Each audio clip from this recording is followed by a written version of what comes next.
with her has received 100-fold of what is required to give to Yah. Yah just wants a little bit. Naomi received a whole lot more than what's even required to being required to give to Yah. Okay? Just by standing fast in Yah and giving Ruth the right instructions, even throughout all her bitterness, and she felt that Yah was dealing harsh, whatever, she still stayed in line with what she was supposed to be doing, the protocol of inheritance and the protocol of kinsman, redeemer, and just the protocol of all those things. She stayed in line with that protocol and taught Ruth on how to do these things, and she was receiving the blessings from it. Okay? All right. So this is not this is a blessing in the midst of chaos. Now, I'm not trying to promote a prosperity objective, okay? But it is to strengthen our faith by our works of standing in Yah's trust. Okay? Now, people, listen to this. It's to strengthen our faith by our works of standing fast in Yah's trust.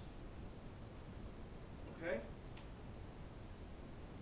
Ruth 2:17 reads, "So she gleaned in the field until at even, and beat out that she had gleaned, and it was about an ephah of barley.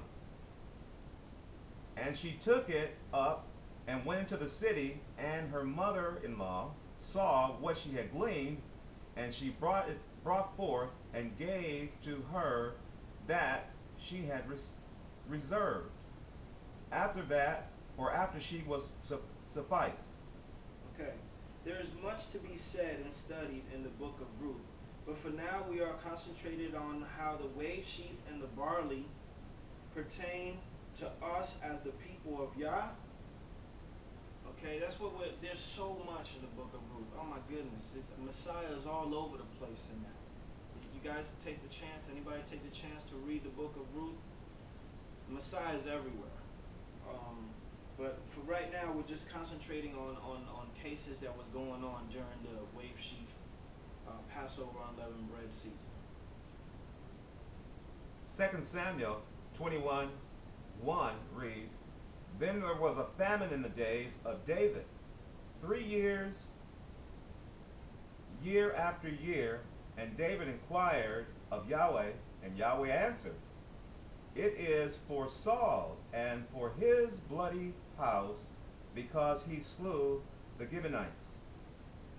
2 Samuel 21:6, "Let 7 men of his sons be delivered unto us, and we will hang them up unto Yahweh in Gibeah of Saul, whom Yahweh did choose, and the king, and I will give them." Okay, so there's a couple things that's going on here. First things first, it says after 3 years. Okay, a lot of times when we see the number 3 being involved, it has to do with life, death, and resurrection.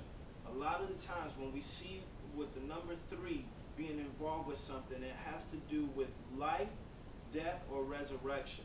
Okay, so we see that famine is equivalent to death. We can't eat, we can't drink, we're gonna die. So 3 years is equivalent to is entitled with a famine. So they have a connection. Death and 3, and the number 3 has a connection. Another thing is, I want us to be mindful. It says here, "Let us hang them up unto Yahweh." We know and understand that Yahweh doesn't accept human sacrifices, but the point is the oath that was broken. You see, Yahweh cares about oaths. You see what I'm saying? He cares about covenants. You see, first and foremost, Yahweh cares about oaths and covenants. If these brothers chose to take Yahweh a human sacrifice because of an oath that was broken, an oath that was transgressed, or an oath that was made, Yahweh Yahweh cares about the oath. We see another account where this brother, he went out and conquered a people and said, the first thing that walks out of my gate, I will offer it up to Yahweh. And his daughter came out. See, that brother broke down in tears because of the oath that he made.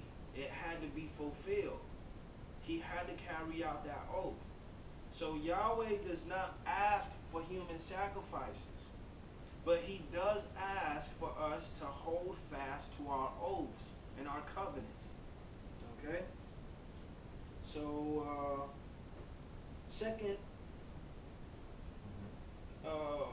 2 Samuel 21:9.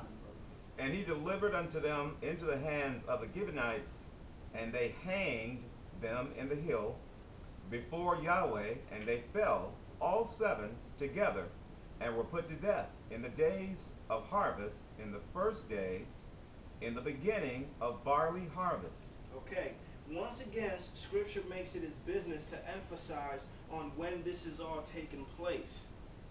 Okay, during the beginning of the barley harvest. During the beginning of the barley harvest, they were released from their famine.